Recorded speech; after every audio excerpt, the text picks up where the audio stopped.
Oh, glória! Aleluia! Aleluia! São dias como esse, irmão, são noites como essas, que fazem a gente entender a expressão de louvor, a expressão de celebração do Salmo de Davi, quando ele diz: mais vale um dia nos teus átrios, não é? Do que 1000 em outra parte.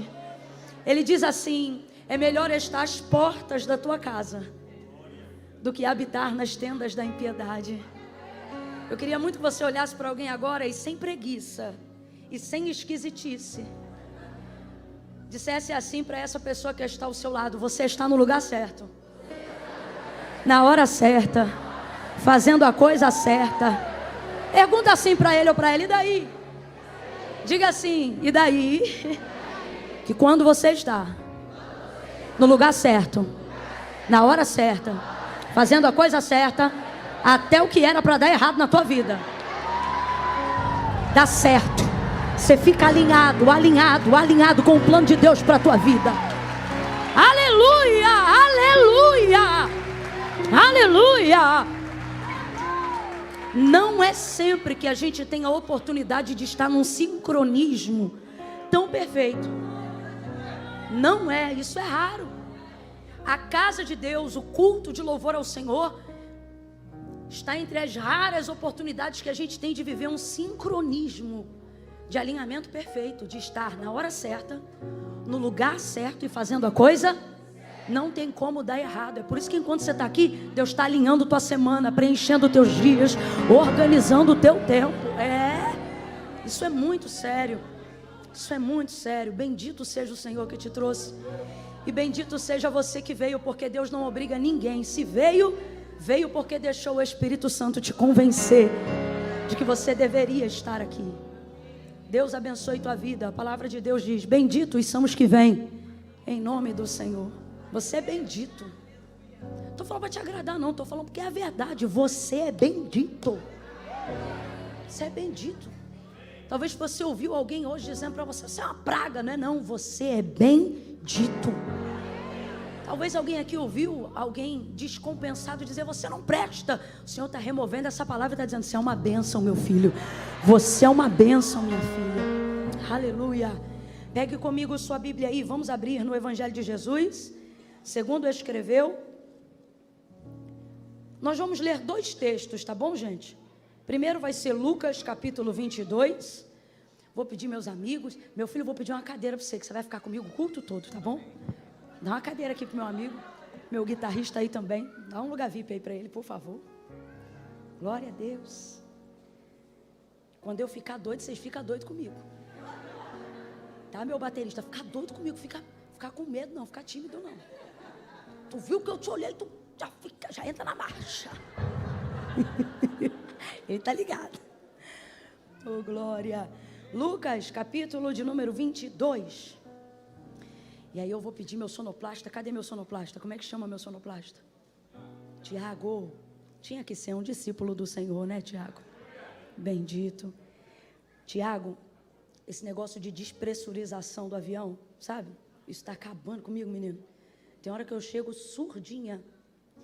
E eu sei que o som tá bom, porque eu estava ali ouvindo, assistindo culto, né? Assistindo não, participando, porque eu não venho para culto para assistir. E vi que estava bom. E eu sei que está bom, mas se você perceber que eu estou me esforçando muito, tu alivia um pouquinho o compressor para mim. Não é porque o som está ruim, não. O som está top. É porque eu estou com uma dificuldade em razão da audição. Tá bom? Amém, meu filho? Da boca das crianças e dos que mamam, suscita a Deus o perfeito louvor. Está na Bíblia. Lucas 22, versículos de número... Lucas 22, versículos de número 60, 61 e 62. Perdão, esquece o 60, 61 e 62. Quem achou, diga amém. Amém.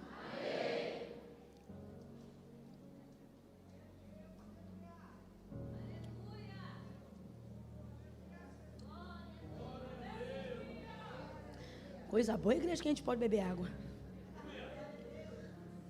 Diz assim o texto. Deixa eu já deixar pronto aqui para vocês, irmãos. Depois a gente vai ler, sabe o quê? Depois a gente vai ler João 21. Consegue deixar aberto já no jeito aí, João 21 também? Camila, já foi uma luta para achar Lucas. É por isso que você tem que usar mais Bíblia de papel. É um privilégio. Eu sei que a palavra de Deus é a palavra de Deus aonde quer que ela esteja. Se isso não fosse verdade, na recuperação do regime talibã no Afeganistão, as mulheres não teriam sido degoladas por terem sido encontradas com o aplicativo da Bíblia Sagrada nos seus celulares. Mas nós estamos em um país onde temos liberdade de andar com a palavra de Deus. Então, sempre que você tiver oportunidade, tenha em mãos uma Bíblia de papel. Por quê? Porque isso aqui não é apenas um livro, irmãos.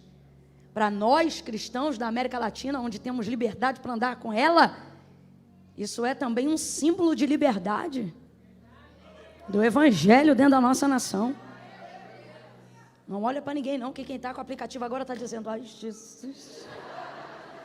Mas eu repito, isso não é uma crítica, é só um acréscimo. Lembra que eu comecei dizendo que a palavra de Deus é a palavra de Deus aonde quer que ela esteja, né? Isso aqui é um privilégio. Quem aqui já usou aquela salinha que tem no aeroporto, que você consegue entrar dependendo da categoria do cartão de crédito que você tem? É muito bom, aquilo é um privilégio. É um privilégio. Completa aí só para ter certeza que você está me ouvindo bem. Aquilo é um privilégio credenciado a quem tem determinada categoria de cartão. Aquilo já me salvou várias vezes. Por quê? Porque lá tem comidinha de graça. Tem coisas para beber não alcoólicas. Estou falando de mim, tem as alcoólicas, mas as minhas são não alcoólicas. Sabe? Aquilo ali, rapaz, já salvou muita correria minha. É um privilégio. Se você soubesse que você tem um privilégio, você deixaria de usufruir? Não deixaria. Ninguém joga fora um privilégio. O privilégio faz você se sentir especial, não é? Fala a verdade. Faz ou não faz? É isso que eu quero que você entenda. Ter isso aqui em mãos é um... Quantos viram anteontem? Saiu a notícia anteontem e ontem a confirmação da esposa dele, o missionário no Quênia, que foi sequestrado e morto. Missionário no Quênia, fazendo a obra. Onde estava o maior símbolo da implementação do evangelho dele lá, para ser capturado. A sua? Você está entendendo? Não é só um livro. Então, quando você estiver num país que você tiver a liberdade de andar com isso aqui, não tira da bolsa. Abre dentro do ônibus. Usa no Uber. Quando vier para a casa de Deus, pega uma da capa preta. Bem grandona para todo mundo ver que os Bíblias estão vindo. Isso é um privilégio. Lucas, versículos 60 e 60. Não, 60 a gente... Isso aí, pronto. E aí depois a gente vai para João. Qual é o capítulo de João que eu falei? Graças a Deus. Vamos lá. Virando-se o Senhor, olhou para Pedro, e Pedro lembrou-se da palavra que o Senhor lhe havia dito. Ele está lembrando aqui a palavra, ó. Hoje, antes que o galo cante, 3 vezes me negarás. Então Pedro saiu dali e chorou amargamente. Vamos lá para João agora. João 21, versículo 14. Era a 3ª vez que Jesus se manifestava aos discípulos depois de ter ressurgido dentre os mortos. Depois de terem comido, Jesus perguntou a Simão Pedro: Simão, filho de João, amas-me mais do que estes? E ele respondeu: sim, Senhor, tu sabes que eu te amo. E disse-lhe Jesus: apacenta os meus cordeiros. Tornou a perguntar-lhe: Simão, filho de João, amas-me? E ele respondeu: sim, Senhor, tu sabes que te amo. E disse-lhe Jesus: apacenta as minhas ovelhas. Perguntou-lhe pela 3ª vez. Completa a igreja, por favor. Perguntou-lhe pela? Perguntou-lhe pela? Simão, filho de João, amas-me? E Simão entristeceu-se por Jesus ter lhe perguntado a 3ª vez: amas-me? E respondeu: Senhor, tu sabes tudo. Tu sabes que eu te amo. E disse Jesus: apacenta as minhas ovelhas. Continue olhando para o versículo 17 e responda para mim. De acordo com o que está escrito, Pedro se entristeceu porque Jesus lhe perguntava ou porque ele estava perguntando pela terceira vez. Olha para o texto, versículo 17. Vou perguntar de novo. Pedro fica triste porque Jesus lhe pergunta ou porque lhe pergunta a terceira vez? Ele está triste pela indagação, ele está triste porque ele percebe que ela está sendo feita pela... E ele sabe o que isso significa.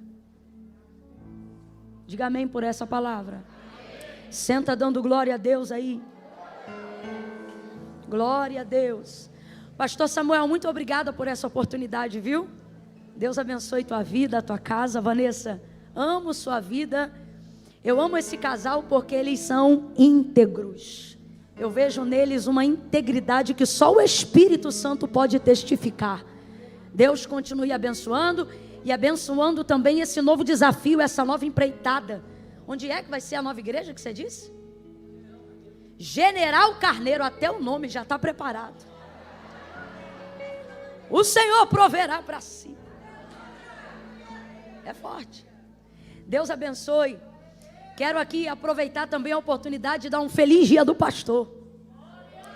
Para todos aqueles a quem o Senhor... Vamos aplaudir a Deus pela vida dos pastores. Ô glória.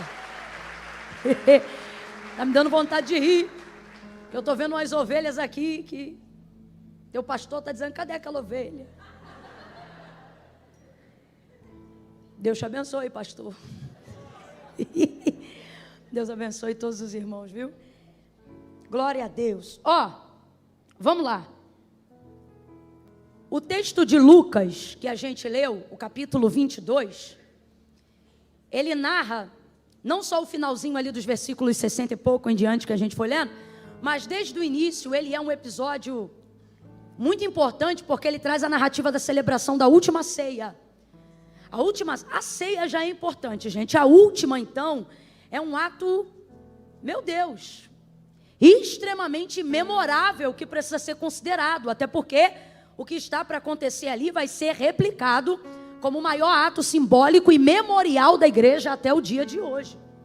Algumas coisas que vão acontecer ali alinham a nossa vida à eternidade, mesmo enquanto nós estamos aqui na terra. Por exemplo, na celebração da última ceia, Jesus fez um juramento. Ele entregou uma promessa coletiva, dizendo, olha, o que nós estamos vivendo hoje aqui, até que eu viva novamente com todos vocês, eu não viverei mais novamente. Ele está aguardando, ansioso, as bodas. Ele diz, olha, do produto da vide que tomamos hoje aqui, até aquele grande dia em que eu possa me reunir novamente com todos vocês, eu não o tomarei mais. Há uma expectativa sendo gerada para um reencontro. Oh, glória a Deus. E aí veja, é um ato, uma cerimônia extremamente importante. Agora veja, se o ato da ceia é uma cerimônia extremamente importante, até para nós hoje, eu não sei, mas eu aprendi a considerar a ceia um dos atos mais emblemáticos da igreja. A roupa que a gente usa para a ceia normalmente é uma roupa um pouco mais arrumada. Se um dia você costuma a faltar num culto oficial da igreja, você cuida para que jamais esse culto caia no dia da celebração da ceia, porque você leva em consideração toda a relevância e a seriedade da Santa Ceia. Então imagina, se por tudo isso já é importante em nossos dias, imagine o tamanho da relevância disso, quando o homenageado é também o celebrante. É o que está acontecendo aqui nesse contexto de Lucas 22. Jesus é quem está celebrando a ceia. Não, você não está entendendo. Já era para tu estar todo arrepiado. Jesus, imagine como se fosse um culto, igual estamos hoje aqui, tá? Só para a gente entender. E aí você estivesse no caminho vindo para cá e alguém perguntasse assim para você, quem prega hoje lá no culto? E você dissesse assim, Jesus. Não, esquece. Esquece. Jesus.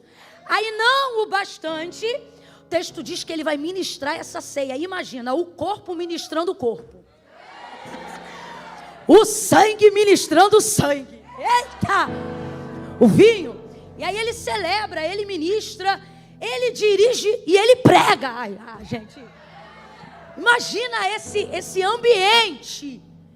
Imagina esse ambiente. Ele ministra, ele prega, ele celebra, ele parte o pão. E não me diga que ele parte de qualquer maneira, porque os discípulos no caminho de Emaús disseram que o coração queimava quando via ele partindo o pão. Aí ele está lá, celebrando, fazendo esse momento. E não fica com inveja deles, não. Olha para alguém aí e diga: nós vamos viver esse momento. Nós ainda vamos viver esse momento. Ele está aguardando esse momento. Esse momento está sendo preparado. Oh, Maranata! Maranata! Agora veja, um ambiente como esse, uma celebração como essa, já não, como se isso já não fosse, meu Deus, apoteótico. Aí o texto diz que depois de cear, tendo Jesus ceado, sabe o que ele faz? Canta um hino. Além de dirigente, pregador, é o ministro, é o cantor. Ele ministra a adoração. A gente não leva mal não, mas no céu não tem ninguém desafinado. Não tem. Naquele grande dia, até quem não canta vai cantar. Corpo glorificado, até teu timbre de voz vai ser diferente. Se teu nome vai mudar, tu acha que tua voz não? Olha pro teu irmão aí, diga pra ele: lá eu canto muito, tá? Aí veja. Ele vai cantar um hino, como se não bastasse aquele ambiente tomado pela sua presença, pela sua santidade, pelo sacramento, sabe, por tudo que é santo, por tudo que é imaculado, por tudo que é puro, como se já não bastasse aquele momento de comunhão direta, como o cordeiro que tira o pecado do mundo. Ele, depois daquele momento, vai cantar um hino, e vai cantar um hino.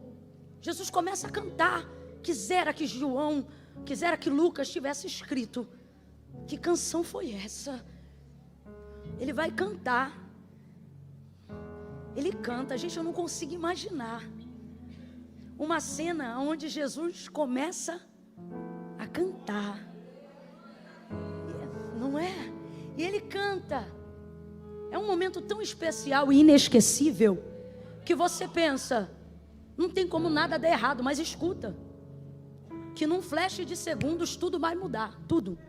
Rapaz, olha o que o texto diz. Depois desse episódio, Jesus começa a falar da sua retirada do meio deles. Por quê?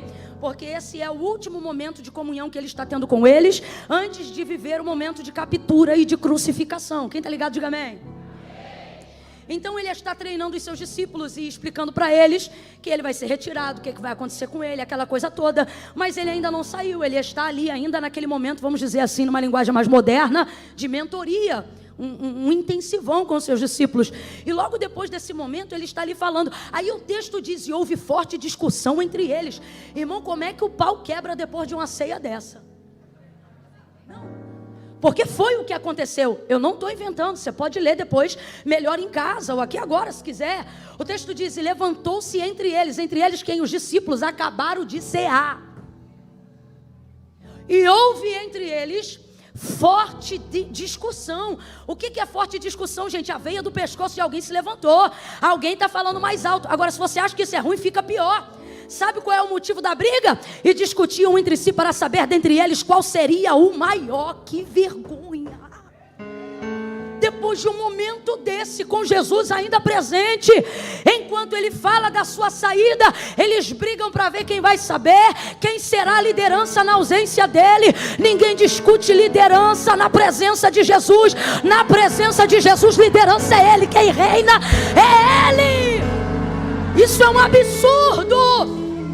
Isso é obra da carne. Porque a Bíblia diz que as obras da carne são dissensões, porfia, espírito faccioso. Deu esse nível de briga. Ai, irmão, é obra da carne. Agora, como é que pode? Olha para esse irmão que está do teu lado e diga: acabaram de cear.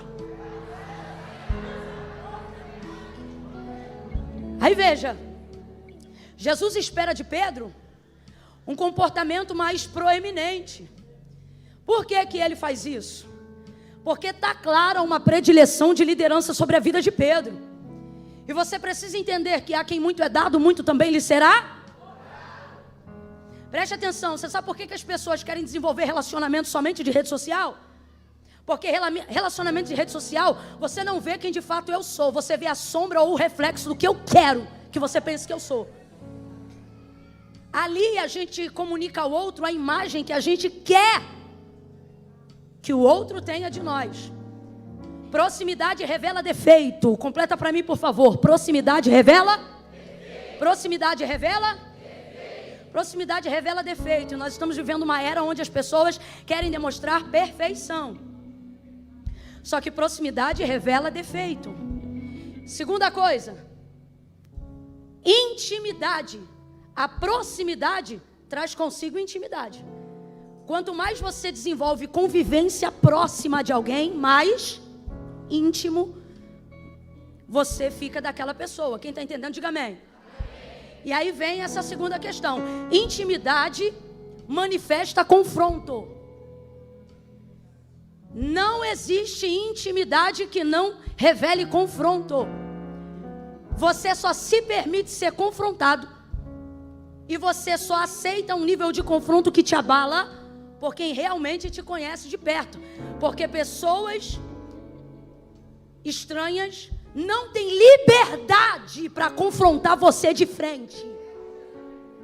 Elas não têm autorização. Por exemplo, as maiores discussões aonde acontecem entre maridos e esposas, entre mães e filhos. É a área da intimidade, é a única área capaz de revelar confronto. Tem coisa que só uma esposa pode dizer para um marido. Tem coisa que uma esposa só pode ouvir de um marido. Uma outra pessoa não tem autoridade para falar com ela determinada coisa. São padrões de intimidade. Então veja, há de Jesus uma predileção notória, não só sobre Pedro, mas sobre Tiago e João. Está aí o Monte da Transfiguração e tantos outros episódios que mostram que a intimidade de sua afinidade está muito mais ligada a esses três discípulos. E dentre os três, há ainda um que ele determinou e predestina para um nível de liderança da igreja primitiva, e esse é Pedro. Agora, quem é Pedro? Sanguíneo. Quem é Pedro? Aparentemente o que não apontava para a liderança. Não sou eu, é a palavra de Deus, ela te prova o que eu digo. Olha isso aqui. Forte discussão entre eles, Jesus repreendeu a todos. Ele parou com a discussão diante de todos, dizendo assim: estando eu entre vós, quem é a maior autoridade? Pergunta retórica, porque todo mundo sabia que a maior autoridade era ele. Aí ele diz: mas como é que funciona na cultura de vocês? A autoridade senta e é servida? Ou ela levanta e serve? Todo mundo sabe disso. A autoridade senta e é servida. Aí ele diz: mas estando eu entre vós, sentei e fui servido ou vos servi? Todo mundo lembra do ritual da lavagem dos pés. Toalha, bacia, água. Jesus se colocando na posição de servo da casa. Aí ele não vai corrigir eles por eles quererem posição. Ele vai corrigi-los pela maneira como eles querem a posição. Jesus não tem problema com grandeza. Jesus não tem problema com quem sabe onde quer chegar. Ele só quer saber qual é a motivação que vai te levar lá. E ele está vendo que a motivação está corrompida. A briga aqui não é por serviço, é por status. Vaidade pura. Aí ele diz: no meu reino, o maior. Então fica claro já uma verdade aqui. Há lugares de posição de destaque no meu reino e eu não sou contrário a eles. O meu reino é um lugar que destaca pessoas. No meu reino, o maior é o que serve. Tendo dito isso para todos, se a sua discussão vai falar agora diretamente com Pedro. Abra comigo a sua boca para você entender o que o Espírito diz à igreja. E diga assim, diretamente. Diga mais forte, diretamente. Diga assim, pessoalmente. Diga assim, intencionalmente. Vai direto para Pedro. Quantos estão brigando? Todos. Mas na hora de falar intencionalmente, diretamente, pessoalmente, ele fala com um só. Quem? E não chama de Pedro, o nome que ele mesmo deu quando conheceu. Tu és Pedro. Só que nesse dia ele chama ele de, que é a raiz etimológica do seu nome.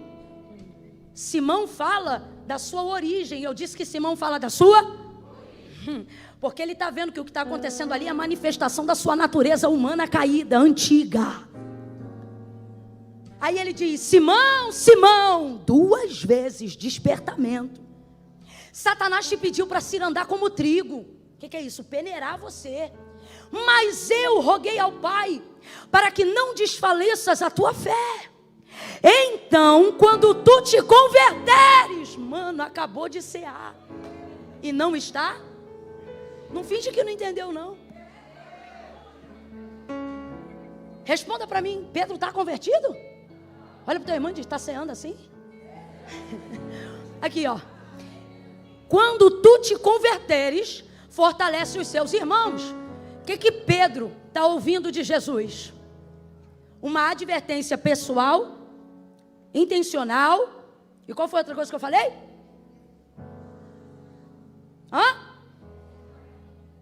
Isso aí. Direta. Chega nele: Simão, Satanás, ó, está cirandando você. Você não está percebendo. Ele veio te peneirar, te provar, arrancar tua casca, fazer contigo igual se faz com o trigo. Mas eu intercedi, roguei, pedi por ti, para que não desfaleças a tua fé. Então, quando tu te converteres, fortalece os teus irmãos. Jesus está dizendo: Pedro, tu ainda não é convertido, mas eu estou orando, você vai ficar. E quando você ficar, Deus está dizendo a alguém aqui: não desista das pessoas. Elas valem cada investimento, elas valem cada intercessão, elas valem cada oração, porque uma alma ainda vale mais que o mundo inteiro. Mas ele está dizendo: quando tu te converter, tu vai ficar tão bom que tu vai fortalecer a fé dos teus irmãos. Ou seja, tu vai ficar mais crente que eles, mais forte que eles, mais líder que eles, mais para frente que eles, mais corajoso que eles. É por isso que você vale o investimento. Aí ele ouve isso. O que Jesus está dizendo a grosso modo? Pedro, você não está pronto. Pedro, você não está, mas vai ficar. Olha como ele responde: estou pronto. Estou pronto para ir contigo. Ele tá achando que está pronto. Estou pronto para ir contigo à prisão. Aqui, ó, ele achando que está pronto. E até a morte. Tá não. Não vai não. Estou pronto. Jesus acabou de dizer que você não está. Como é que você abre a boca para dizer que você está pronto? Ele acabou de te advertir. Estou pronto. Não está não. Estou pronto. Então tá bom. Hoje ainda, antes que o galo cante, você vai me negar 3 vezes. Não é uma, não são 2. Você vai me negar 3 vezes. Captura, Getsemane, traição de Judas. Levam Jesus. João passa pelo pátio, consegue fazer Pedro passar para entrar também. Pedro entra, vê uma fogueira, se assenta ao redor com as pessoas. Jesus já foi capturado. Ele já fez um monte de besteira no caminho. Acabou de pegar uma espada que não era dele para cortar a cabeça de um homem. A sorte é que ele era tão ruim que ele só tirou a orelha. Olha o constrangimento. Jesus pegando a orelha do homem no chão, pegando a orelha do homem no chão, colocando na cabeça do homem, dizendo: Pedro, guarda essa espada na bainha. Como quem diz: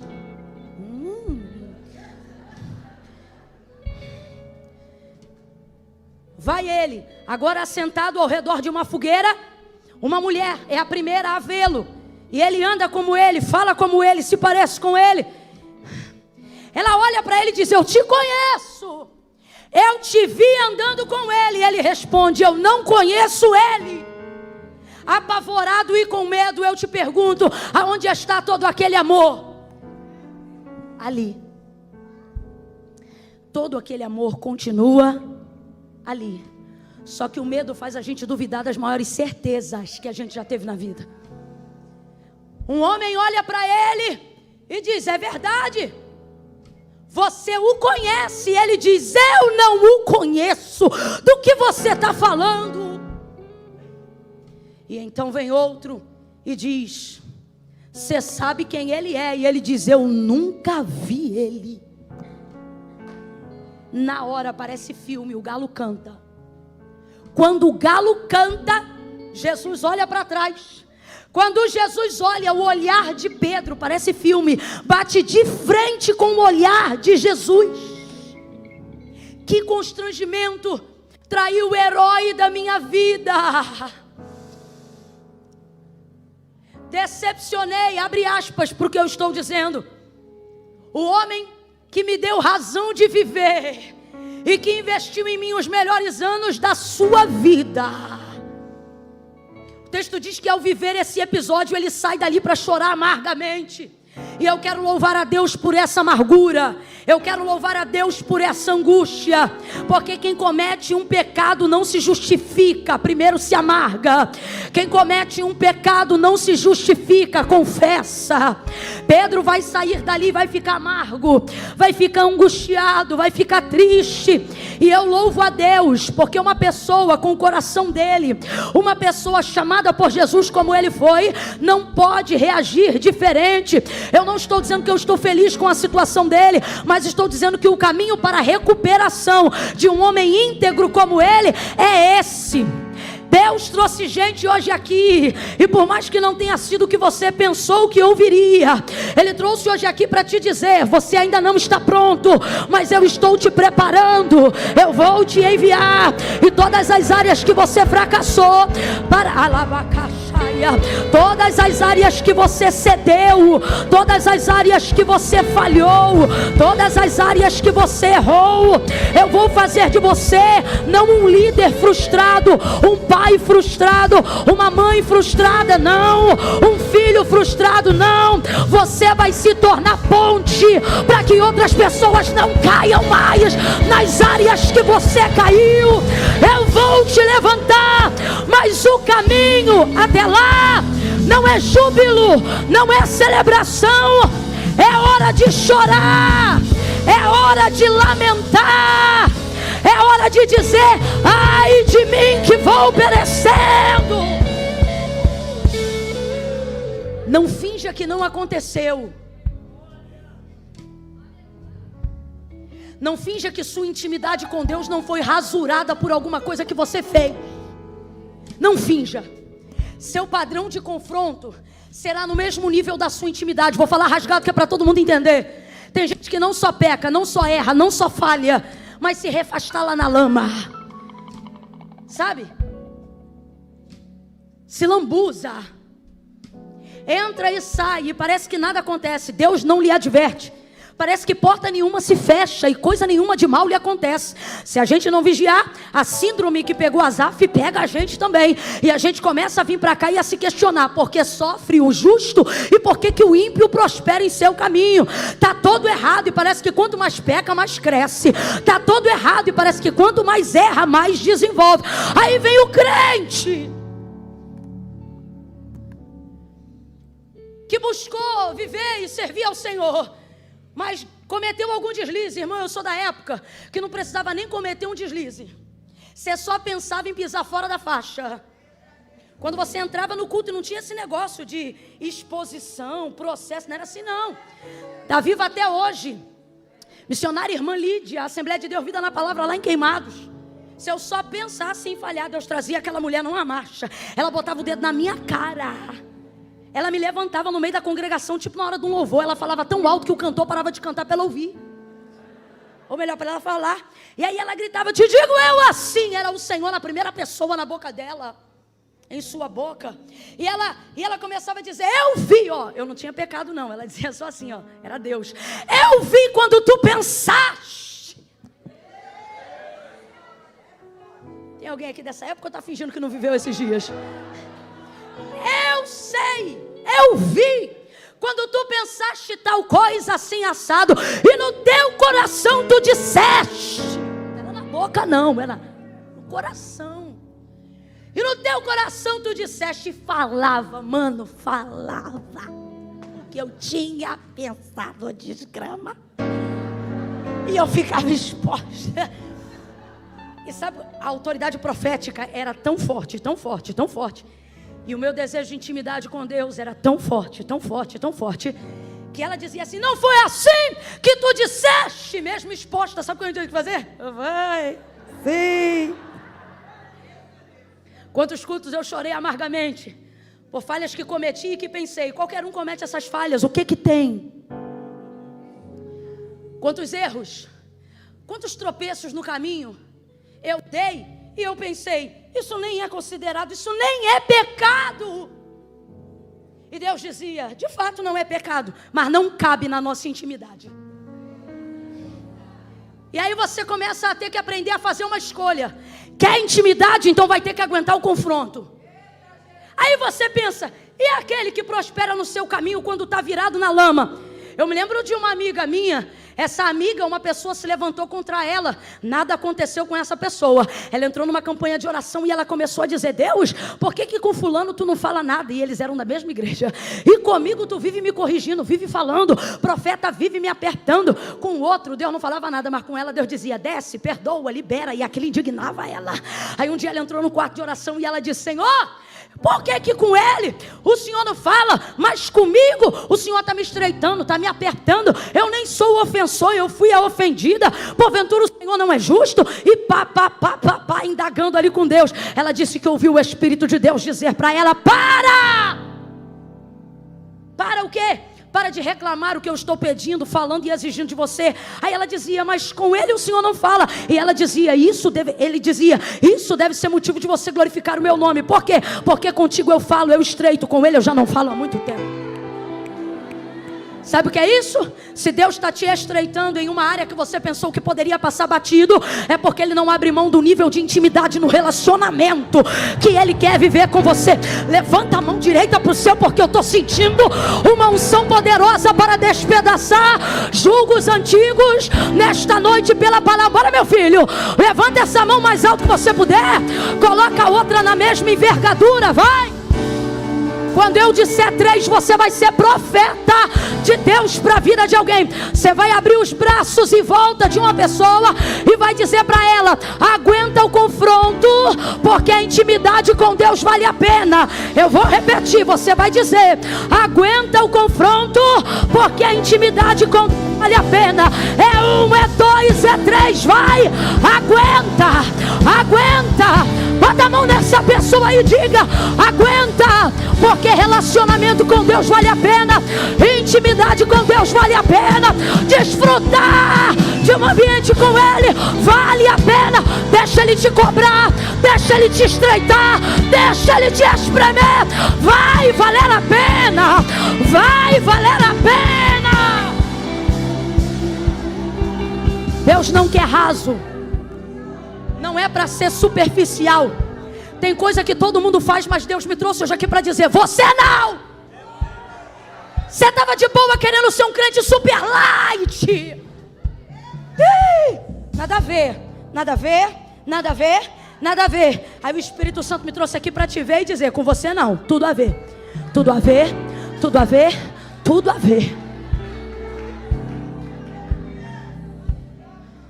É na mesma envergadura. Sabe por que ele chorou amargamente? Porque ele sabe que há uma afinidade de um relacionamento que foi estreitado ao longo de 3 anos e meio de discipulado. Pedro não é tratado como multidão. Presta atenção nisso. O amor de Deus é igualitário a todos. Mas a forma de relacionamento não tem a ver com o amor dele por nós, mas com a forma como nós nos relacionamos com ele. Então é por isso que tem pessoas que acessam coisas das quais outras não acessam, porque não tem a ver com amor, tem a ver com relacionamento.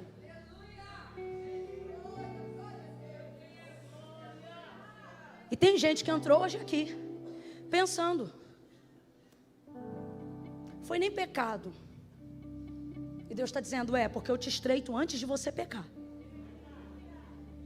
Porque de você eu não tolero passivamente nem mesmo algumas falhas. chorou amargamente, não dava nem para pedir perdão, porque Jesus morreu, entregou o seu espírito. Só que não dá para saber o que é mais difícil. Se é não poder me retratar a alguém que indiretamente, ainda que não intencionalmente, mas eu ofendi, ou se é saber que essa pessoa vai voltar e eu vou ter que vê-la, sabendo que ela e eu sabemos que eu era de quem ela mais esperava e foi a primeira que a abandonei no momento que ela mais precisava. Não dá para saber o que é pior. Resumo da ópera. Aí você pula comigo para o último capítulo que nós lemos em João. Ali vai mostrar que Jesus já ressuscitou dentre os mortos. João capítulo 20. Primeiro dia da semana, sendo ainda escuro, Maria Madalena e as outras foram até a sepultura. Anjo sentado na pedra, porque procura viventes entre os mortos. Ele não está aqui. Ele já ressuscitou. Jesus levantou. Maria não entende o que está acontecendo na hora. Acha que roubaram o corpo do Senhor. Vai correndo chamar quem? Pedro e João, os mais próximos. Vem Pedro e João. João corre mais apressadamente, mas deixa Pedro passar, porque a proeminência de liderança está com Pedro. Ele entra na sepultura, vê que está vazia, não sabe o que aconteceu, volta para a casa onde estavam escondidos. Jesus estava no jardim, espera todo mundo voltar, honra a busca de Maria, encontra com ela e se apresenta depois de um tempo. Maria, pelo que ao ouvir sua voz, virando-se, disse: Rabone. O encontrou. Não me toque, não me detenhas agora. Vá, meus irmãos, e diga o que você viu. O quê? Ele está vivo.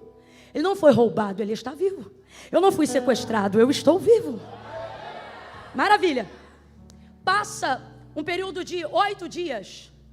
E então Jesus agora vai se manifestar. Presta atenção, escuta isso aqui. Quando Jesus é bom, irmãos, ele é bom. Mas quando ele é terrível, ele é melhor ainda. Olha isso aqui.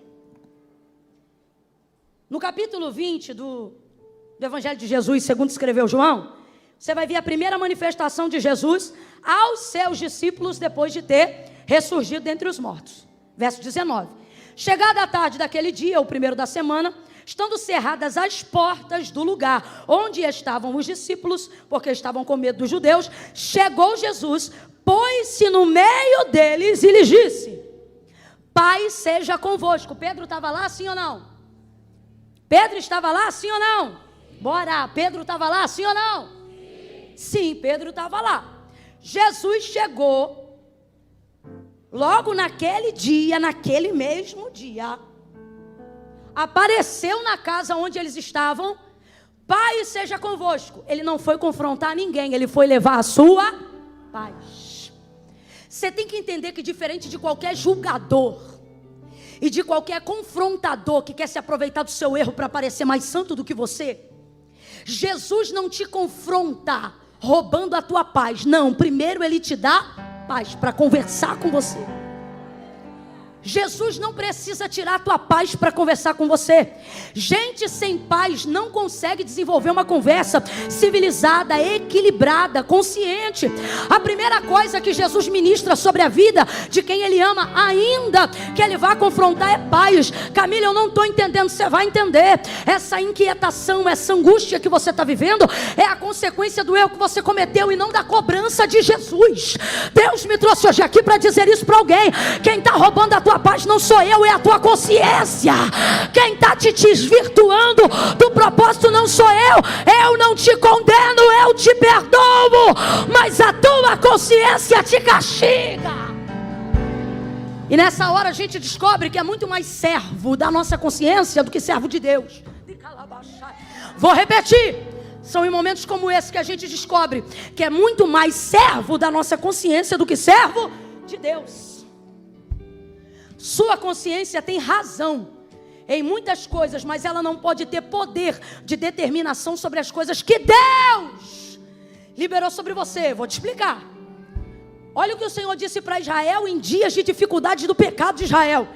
Eu sei que pensamentos tenho de vós, diz o Senhor, pensamentos de paz e não de mal, para lhes dar o fim que desejais. Presta atenção, Israel está toda errada, virada no pecado da idolatria. Deus poderia estar dizendo: eu vou destruir, vou acabar com vocês, como algumas vezes Ele fez. Mas olha o que Ele está dizendo: meus pensamentos a seu respeito são pensamentos de paz. Sabe o que Ele está dizendo? A minha vontade não é exterminar vocês, não. A minha vontade é ver em vocês arrependimento, cura, renovo, transformação, libertação. O que Ele está dizendo é: meus pensamentos a seu respeito, apesar dos seus erros, não é crucificação, inferno, enxofre, não. Meus pensamentos a seu respeito são restauração, edificação, resgate. Eu só penso coisas boas ao seu respeito. Camila, e por que eu não me sinto assim? Por que eu me sinto mal? Por que eu não me sinto confortável quando o Espírito Santo me abraça? Por que ao invés de me render ao propósito de Deus, eu entrei num caminho de fuga? Eu tenho vontade de orar, mas não oro, porque eu não tenho cara para falar com Deus, Camila. Eu tenho vontade, por exemplo, de hoje, aqui e agora, Camila, entregar minha vida para Jesus e dizer: Pai, estou de volta à tua presença. Mas quando eu me lembro de tudo que eu fiz e do que eu estou fazendo, eu não tenho cara para isso. Sabe por quê? Porque você se tornou escravo da sua consciência. E quem se torna escravo da consciência se torna carcereiro de si próprio. Vou falar bem rasgado que é para todo mundo entender. Você e eu somos tão egocentristas. A gente se acha tanto, mesmo quando está mal. A gente se acha tanto. Acha que a gente pode consertar a nossa própria vida. Acha que a gente pode aplainar os próprios caminhos. Porque você pensa: se eu identifico o erro, posso consertá-lo. Só que não é tão fácil assim. Uma coisa é o que eu penso, outra coisa é o que eu sou capaz de realizar. E Jesus deixou tão claro que não tinha porquê a gente brigar tanto com a gente mesmo, porque Ele mesmo disse: ora, sem mim. Mas não, a gente quer ser mais santo do que os outros. E sabe como a gente faz? Primeiro eu vou arrumar minha vida. Primeiro eu vou arrumar minha casa. Primeiro eu vou organizar tudo que está fora do lugar. Primeiro eu vou casar. Primeiro eu vou renunciar a tal coisa, largar tal vício, quebrar tal aliança, me desfazer de tal ciclo tóxico com tal pessoa. Primeiro isso, primeiro aquilo. Só que preste atenção. Quando você vê Jesus falando sobre a sua entrada na vida de alguém, utilizando o exemplo da porta do coração, olha o que ele diz: eis que estou à porta aí. Se alguém abrir. Eu vejo Jesus nestes dias batendo na porta do coração e vejo do lado de dentro a gente com a chave na mão, doido para abrir a porta. Só que a gente diz para ele: deixa eu arrumar a casa primeiro. Só que o que nós precisamos entender é que não há bagunça do lado de dentro, que Jesus já não a conheça, mesmo batendo do lado de fora. Então não é de Jesus que você quer esconder a bagunça. Você pensa que é capaz de limpá-la na sua consciência. E isso é perigosíssimo. Quem está acompanhando, diga amém. A quem o Espírito de Deus está dando discernimento nessa palavra, diga: eu aqui. Vamos falar bem rasgado, que é para todo mundo entender ainda melhor. John Piper tem uma frase que eu amo. Ele diz assim: se o Deus que você diz adorar nunca discorda de você, se o Deus que você diz adorar nunca te confronta, é bem possível que você esteja adorando uma versão idealizada de si mesmo e dizendo que é Deus. Com quem isso acontece, Camila? Com quem não percebe, mas passa a servir a sua consciência ao invés de servir ao seu Deus. Você se pune, você é a vítima e você também é o carrasco. Você é o réu e você também é o juiz. O choro amargo de Pedro, de certa maneira, é a manifestação de alguém que precisa ter a consciência do erro. Sim ou não? Sim ou não? E eu não estou dizendo que o evangelho vai te abduzir, não. A orientação de Paulo ao que nós estamos fazendo aqui nessa noite é que nós apresentemos ao Senhor o nosso culto racional. O que é um culto racional? Um culto que tem consciência do que fez, do que faz, de quem é e de onde vai chegar. Mas uma coisa é você ter consciência, outra coisa é você se tornar escravo dela. E Jesus te trouxe hoje aqui para dizer: está diante de ti a tua consciência, e está diante de ti a palavra que eu liberei sobre você. Escolhe, pois, hoje quem vai governar a sua vida. Se é a minha palavra ou se são seus decretos. Se é a minha palavra ou se é a sua razão. Porque se é a minha palavra, não importa como você está. Vinde a mim todos vós que estáis cansados, oprimidos e sobrecarregados, e eu vos aliviarei. Que estou à porta e bato. Se alguém abrir, eu não vou falar mal dele, não. Eu vou entrar com ele, vou puxar a cadeira, vou sentar minha mesa e vou me alegrar com ele. Abra a porta do jeito que está. Bate na mão de dois aí, bate na mão de dois, bate na mão de dois aí, diga: abre a porta do jeito que tiver. Abre a porta do jeito que tiver. Abre a porta do jeito que tiver. Do jeito que tiver. Abre a porta. Abre a porta do jeito que tiver. Deixa ele entrar. Deixa ele entrar. Abre a porta. Não sirva mais a sua consciência do que você é capaz de servir ao teu Senhor. Eu sei que pensamentos tenho de vós. Você não sabe quem você é. Você só está medindo como você está. Sua consciência não é o aferidor do seu destino, é a aferidora do seu momento.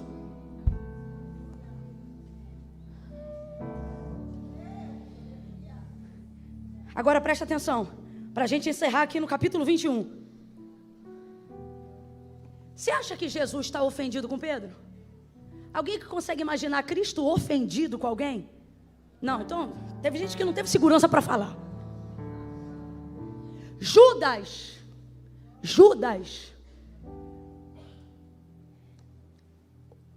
o traiu por algumas moedas. Jesus recebe Judas no Getsemane. E ele não diz: a que vieste, sua naja, sua cobra cascacu. Não, olha o que ele diz: amigo. Você consegue imaginar um Jesus hipócrita? Fala para mim, é deboche ou é verdade? Ele está debochando ou é verdade quem ele é? Jesus, ele tem o... Ele tem não, ele é. Jesus, ele é a chave do cristianismo. E para mim, tá? A chave do cristianismo, dentre muitas coisas, uma delas, principal, é não permitir que as pessoas não foram com você fazer com que você deixe de ser quem Deus quer que você seja. Para mim, essa é a chave. E eu vejo essa prova em Jesus, ó. Judas, traidor, vacilão, teve oportunidade de arrependimento na celebração daquela ceia, daquela mesma ceia. Não confessou. Jesus falou: então, o que tens a fazer, faze-o logo. Filho da perdição. Foi lá, traiu, beijou Jesus no rosto. Que é isso? Jesus olha para ele e diz: a que vieste, amigo? Quem tem problema com Judas é você. Jesus, não tem problema nenhum com Judas, não. A que vieste, amigo? Sabe o que ele está dizendo? O que você fez contra mim não muda quem eu sou. Eu sou amigo. Não muda quem eu sou para você. Ouça isso. Não muda quem eu sou para você. Se Judas, que fez muito pior, ele chamou de amigo, aí eu vou te perguntar: aquele a quem ele elegeu como um dos principais discípulos, ele está ofendido com ele? Aquele que foi alvo da sua intercessão porque ele não queria perder o investimento de mentoria de 3 anos e meio de ministério. Você acha que Jesus está furioso com Pedro? Está ofendido com Pedro? Está magoado com Pedro? Está nada, meu irmão. Não está. Ora, se não está, por que vai confrontar? Porque para Jesus isso não é um problema, mas se ele não confrontar, para o ministério de Pedro, será. As coisas das quais Jesus está te apertando, confrontando e te estreitando, não é porque elas são um problema para Ele, mas é porque elas serão um problema para você, se Ele não tratar. Não é sobre estar ofendido. Seus pecados não fizeram Deus amar você menos do que Ele ama agora. Acredite. Mas se Ele não confronta, eles vão acabar com você em pouco tempo. Agora olha, a primeira vez ele chega e declara paz. Paz seja convosco. Versículo 26. 8 dias mais tarde, estavam de novo os discípulos dentro de casa e Tomé com eles. Lembra? A primeira vez que ele entrou, Tomé não estava. Aí todo mundo o viu, contaram para Tomé. Tomé não creu. Quem lembra? Alguém aqui lembra desse episódio? Estou contextualizando que eu gosto de caminhar junto com vocês. Como Tomé não estava, Jesus volta naquela casa de novo para poder confrontar a incredulidade de Tomé. Aí ele aparece de novo. E o que ele diz na segunda aparição? Paz seja convosco. Eu quero dizer para você, irmãos, em Deus nesta noite, que todo confronto que Jesus te fará passar será regado da paz que excede todo entendimento. Jesus vai te dar paz enquanto te trata. Eu não estou entendendo, Camila, vai entender. Você vai passar por situações que vão até te constranger um pouco, mas vai ter alívio na alma mesmo dentro desse processo. Oh meu Deus, eu estou ministrando isso debaixo da autoridade da palavra de Deus. Assim diz o Senhor a alguém aqui nesta noite: eu estou te dando paz para começar o tratamento. Eu estou te dando paz para começar um confronto. Por quê, Camila? Porque eu, diferente da maioria das pessoas que você conhece, eu vou tratar da sua dor sem te deixar traumatizado. Eu vou tratar sem te deixar traumatizada. Vou tratar sem te deixar traumatizado. Eu vou falar contigo do abuso que você sofreu, sem que você se sinta abusado. Quando eu estiver tratando, eu mexo na ferida, mas eu sou o bálsamo. Sou eu que faço a chaga, sou eu que limpo, eu que abato, eu que exalto. Receba paz, meu irmão. Receba paz para os 6 meses de 2023. Receba paz para viver confrontos sem ficar traumatizado, sem ficar sequelado. Paz, paz, a paz do Senhor. Urabaia lama darabashai, delebe de cal e a sebe de ali, recalamondo reboia chebe nuriacia. Eu estou vendo Ele entrando em corações agora, pastor Samuel, e Ele está dizendo: essa noite eu te dou paz. Antes de te confrontar, eu te encho de paz. Eu te dou paz. Paz para seguir, paz para confessar, paz para renunciar, paz para se tratar. Paz, eu te dou paz. Urabaia candalamaia sai. Apareceu a primeira vez e disse: paz seja convosco. Responda aí. Pedro estava entre eles, sim ou não? Mas tratou ele de algum assunto? Segunda vez, 8 dias depois, aparece naquela mesma casa. Estão todos reunidos no mesmo lugar. Entre eles também está. Mas ele trata alguma coisa? Ele diz o que de novo? Vamos falar a verdade? Apareceu a primeira vez, não tocou no assunto e ministrou paz. Apareceu a segunda vez, não tocou no assunto e ministrou paz. Se coloca no lugar de Pedro.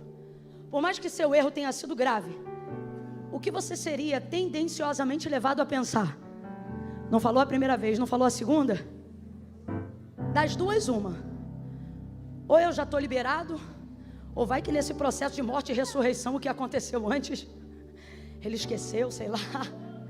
Eu sei de uma coisa: enquanto Jesus não toca no assunto, Pedro é que não toca.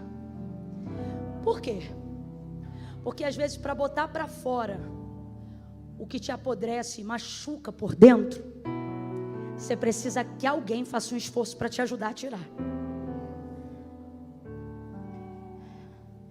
É difícil expor o que te constrange.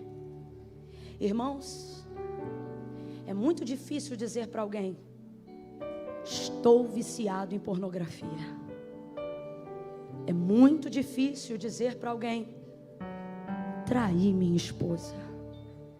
É muito difícil dizer para alguém: traí meu marido. Irmãos, é difícil colocar para fora o que nos constrange. Julgar qualquer circunstância dessa é imaturidade. Meu marido tem uma frase que eu gosto muito. Ele diz assim: fora da experiência só existe mera especulação. Tudo que você fala sobre algo ou alguém sem ter vivido, por mais que pareça gabaritado para dizer, se você não viveu, é especulação. Não tem o mesmo nível de autoridade de quem tem experiência naquilo. Irmãos, você, por exemplo, pode pedir para qualquer pessoa orar pelo seu filho. Eu, por exemplo, você pode me pedir para orar pelo seu filho. Vou orar com toda a fé que eu tenho.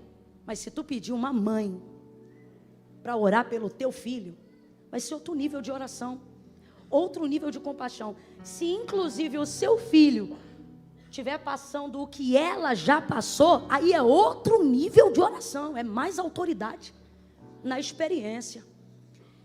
Então é muito fácil julgar os pecados dos outros. Sabe o que é mais fácil do que isso? Comparar pecados. Sabe o que eu fico feliz com Pedro, dele chorar amargamente? Ele não mede nem compara o pecado dele com o pecado de Judas e de nenhum outro. Porque, irmão, quem quer conserto não compara pecado, confessa o seu. Você quer ver uma coisa que me irrita? A gente vê muito isso em rede social. Alguém manifesta algum pecado, publica tal pecado, e os comentários dos condescendentes costumam ser assim: pior é fazer tal coisa, pior é tal coisa e tal. Então agora isso é uma competição de quem faz pior? Não tem isso, irmão. Aquele que confessa e deixa alcançará o quê? Então Jesus vai confrontar Pedro para que ele não se sinta julgado pela própria consciência e passe a desfrutar não só da paz que Cristo dá, mas da misericórdia que Ele concede. Então veja, olha o que ele vai fazer. Não fala na primeira, não fala na segunda. Gente do céu. Versículo 14 do capítulo 21. E era a terceira vez que Jesus se manifestava aos seus discípulos depois de ter ressurgido dentre os mortos. Que vez é essa? A vez que eles estão na praia.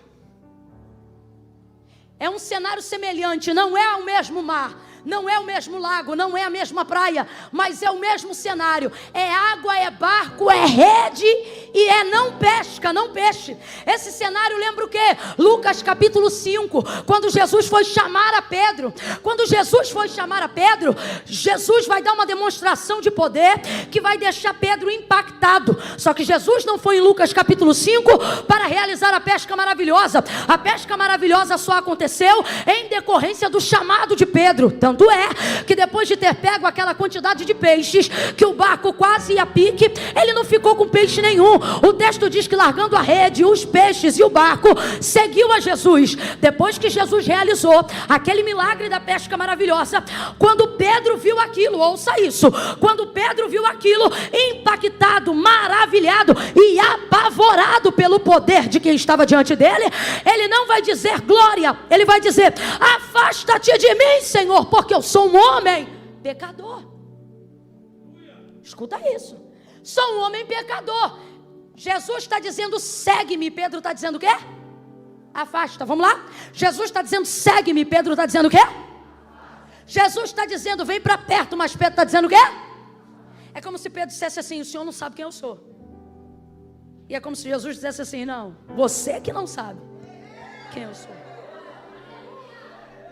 É como se Pedro estivesse dizendo assim: eu não posso te seguir, eu sou pecador. E Jesus está dizendo: é por isso que não sou eu que sigo você, é você que me segue. Vem, vem e tu serás pescador de homens. Chamou ele, ele aceitou. tendo consciência de que era um pecador. Mas depois de 3 anos e meio de mentoria, começou a achar que estava pronto. Você leu comigo o texto da última ceia. Essa noite aqui, a oração que nós vamos fazer é: Deus, me dá a essência do coração de pescador que o Senhor viu quando me chamou. Aquela essência do início do ministério. O que isso significa? Olha para cá. No início do chamado, você não diz eu estou pronto, você diz afasta-te porque eu sei quem eu sou. E mesmo assim ele diz o quê? Vem, segue-me. Mas a gente começa a expulsar uns demônios, participar de uns cultos, e a gente já começa a ficar aleluia. Foi isso? Foi isso? Foi isso que prejudicou ele em dado momento. Só que agora Jesus espera a 3ª vez. Essa parte da mensagem eu falo com muito temor e tremor, porque essa espada é de 2 gumes, irmão. Eu volto a dizer, o que eu vou dizer agora eu falo com muito temor e tremor, meus irmãos. Porque eu não posso inventar o que o Espírito Santo fala, eu tenho que repetir o que ele diz. E enquanto eu estava sobre esse texto, ele me disse: diga ao meu povo que aquilo que eles pensam que esqueceu, que eu não vou mais tratar, que está guardado, escondido por estes dias, eu vou pegar coisas, causas e pessoas de circunstâncias mal resolvidas, pendência de calabaia, suremia. Tem gente aqui que vai viver os 2 lados da história. Gente que você pensa assim: eu já perdoei, deixou pra lá, mas só que o outro lado também é crente. Deus vai visitar ele por esses dias para te pedir perdão por coisas que você já dava por esquecido. Só que do lado de cá Deus também vai visitar a gente e vai pegar coisas que você não confessou, coisas que você não abriu, coisas que você guardou, e não vai ser aleatório.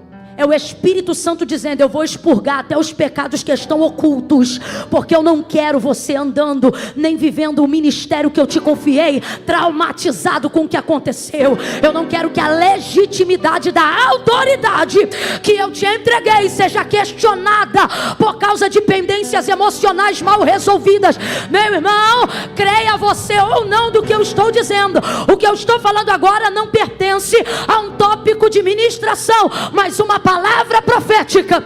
Assim diz o Senhor: por estes dias eu vou remover, mexer, cavar, confrontar, mas pesado você não vai ficar, errado você não vai ficar, em pecado você não vai ficar, subjugado você não fica mais, escravizado você não fica mais. E se eu fosse você, apesar de ser difícil, eu estava dando glória. Por quê? Porque o confronto também te liberta. Ele te liberta para viver a totalidade do que Deus te entregou. Vem aí dias de libertação. Pega na mão de alguém e diga: celebre a tua libertação. Celebre a tua libertação. Celebre, celebre, celebre. Celebre a tua libertação. Celebre o Deus que decidiu tratar o que alguém quiser esquecer.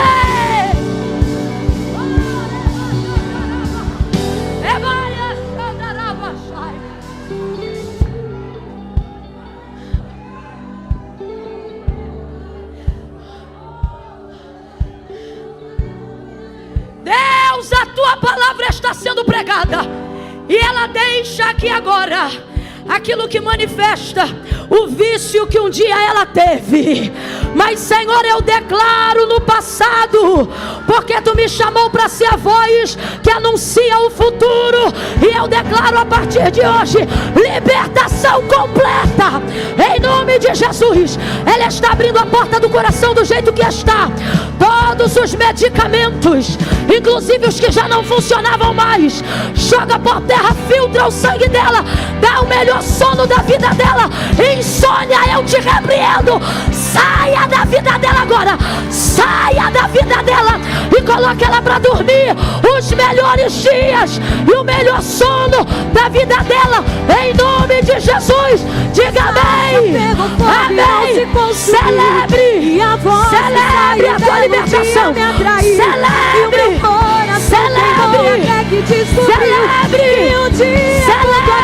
Vale mais que mil. Celebre a tua libertação. Pegou fogo e não se consumiu, e a voz que saiu dela um dia me atraiu.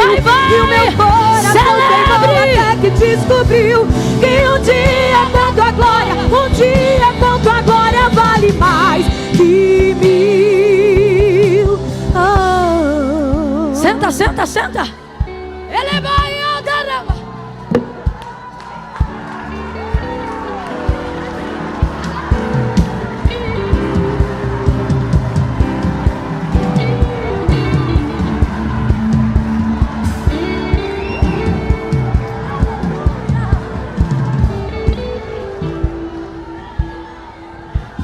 Eu acho lindo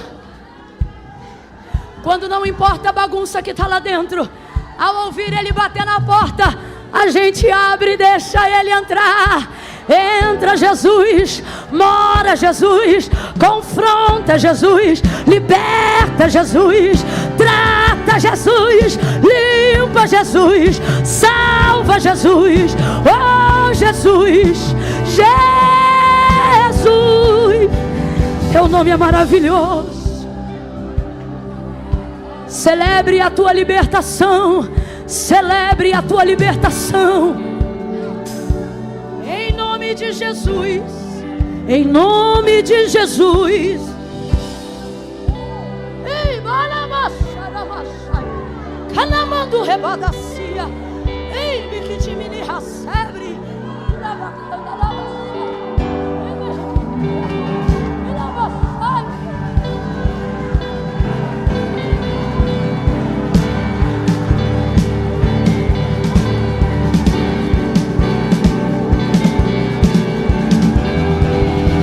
De abandono, esquecimento, seja o que for, faz parte do tratamento de Deus.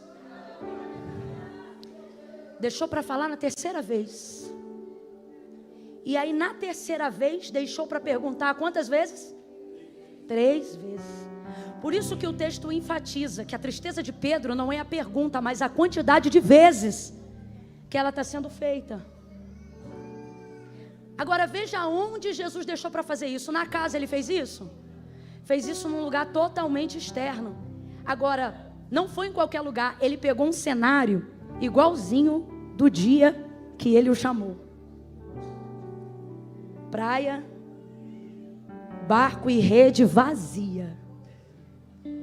Pescou não, né? Lançou e não pescou. Veja, tá igualzinho Lucas 5. Aí Jesus vem andando na beira da praia naquele dia. Eu imagino que Pedro esteja se sentindo mal. Mas olha como Jesus faz. Filhos! Tem alguém aqui que está dizendo: eu não presto. E o Senhor está dizendo: filho! Tem alguém aqui que ama ao Senhor de todo o coração e está em guerra emocional, espiritual, batalha de libertação, e você pensa: eu não presto. Jesus está aparecendo hoje no mesmo cenário do teu chamado. E entenda, Ele não está dizendo desgraçado. Não, Ele está dizendo filhos. Ele chama todos de filhos e diz assim: tendes o que comer? Aí João grita respondendo: não. Aí ele diz: lança a rede para o lado direito. Aí eles pegam a rede. Quando puxa a rede, aquele tranco, eles conhecem esse tranco. Eles já viveram esse tranco uma vez, no mesmo barco, com a mesma rede. Quando segura, ai irmão, é tão lindo. João diz assim: Pedro, é o Senhor. Como quem diz: isso aqui só Ele faz. Só pode ser Ele, Pedro. É Ele. Pedro fica tão desesperado porque está sem roupa, que ele pula no mar de vergonha. Os discípulos vão arrastando aqueles 153 grandes peixes até a margem da praia. Pedro se recupera e traz os peixes para a superfície. Por isso que ele é o líder. Porque até quem nos ajuda pode arrastar o que a gente não está aguentando puxar. Mas o que Deus deu, só a gente traz para a superfície. Lá em Lucas 5 foi a mesma coisa. Aí veja, quando ele vai para a praia, olha, Jesus já tinha preparado uma fogueira. Jesus já tinha preparado uma? Olha como ele é intencional. Quando Pedro traiu, ele estava sentado aonde? Ao redor de uma?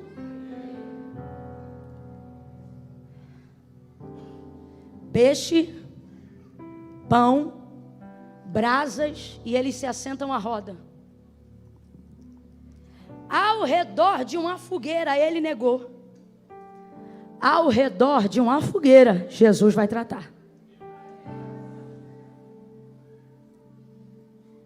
E enquanto eles comem, num ambiente de paz, porque Jesus não precisa roubar a tua paz para te tratar. Quem está roubando a tua paz é o peso da tua consciência.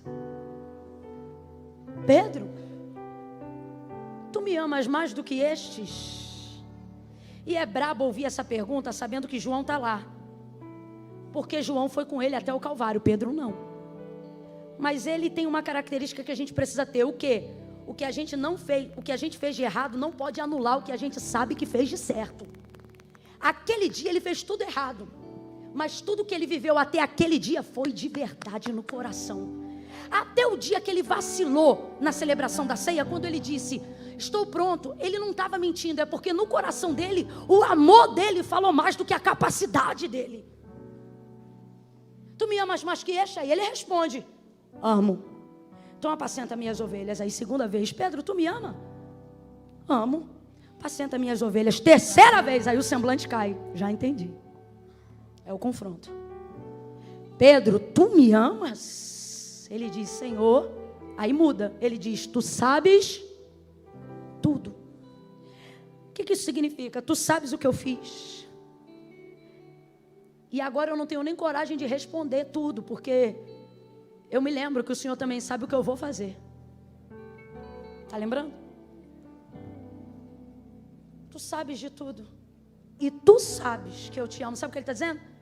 Tu sabes de tudo. Sabes o que eu fiz, sabes o que eu sou capaz de fazer, mesmo quando eu acho que eu não sou capaz de fazer. Mas também sabes que apesar de tudo, eu te amo. É como se Pedro estivesse um pouquinho em cada um de nós dizendo assim, tu sabe que no domingo eu vou ser confrontado por coisas que minha consciência traz a lembrança do que eu fiz. Mas mesmo assim vou ficar lá. Porque tu sabes que apesar de tudo, eu não sinto em lugar nenhum que eu sinto na tua presença. Não há nada que deixe meu coração mais abrasado do que a tua companhia. Tu sabes que eu te... Tu sabes que eu vacilo, mas eu te amo. Tu sabes que eu não queria errar, mas eu te amo. Agora veja. Numa via humana, isso daria uns 3 anos de desligamento do corpo. Porque a quem muito é dado, muito será. E eu entendo normas e regras. Toda a sociedade precisa disso para viver. E a instituição eclesiástica não é diferente. Só que como ali Jesus ainda está na formação ministerial, olha o que ele vai fazer. Então apacenta os meus cordeiros. Diga para mim, isso é punição ou é promoção? Fica com medo não. Responde. Isso aqui é promoção ou punição? É propício no dia do pastor. Pastor que odeia ser pastor vai dizer punição.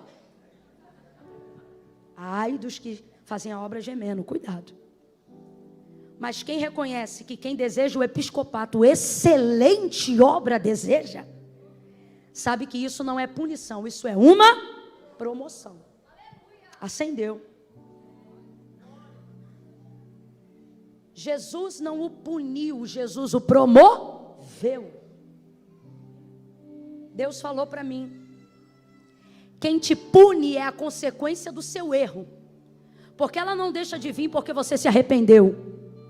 Um erro não deixa de ser um erro só porque foi cometido sinceramente.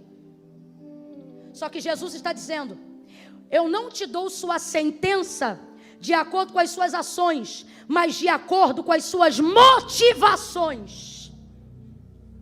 Se eu ver em você arrependimento, eu não te preparo para te banir, eu te preparo para te promover. Apacenta as minhas ovelhas. E ele o promoveu. O homem que o negou 3 vezes, no dia de sua morte, estava tão revestido de coragem e de humildade, que ele disse: não sou digno de morrer a mesma morte do meu Senhor. Vira a cruz de cabeça para baixo. O homem que o negou 3 vezes, ganhou 3.000 almas de judeus de uma vez só, na primeira ministração. O homem que outrora se acovardou numa fogueira, realizava milagres no nome de Jesus. Não tenho prata nem ouro, mas o que temos, isso te damos. Em nome de Jesus Cristo Nazareno, levanta. O coxo levantou e andou. Não era ele que dizia que sua sombra curava. Era o povo que via tanta fé nele que dizia: se passar pela sombra já cura. E não é que curava. Fala para mim. Jesus disse: quando tu te converteres, não estava, mas quando ficasse, ia ficar tão forte que ia fortalecer os outros. Jesus te trouxe hoje aqui para dizer: quando eu te confrontar, não me peite, se arrependa. Eu não sou o seu punidor, eu sou o seu provedor. A gente sabe cantar aquela música que diz: temer porque, se eu estou guardado por quem nunca... Vem o Ministério de Louvor aqui para fechar comigo aqui. Está muito cheio, eu não vou poder fazer. Não vou pedir vocês para virem aqui na frente. Segura só um pouquinho, rapazes, por favor. Eu vou pedir assim, ó. Só vai levantar a mão. Vamos ficar todos de pé, todos de pé. Estica essa coluna aí.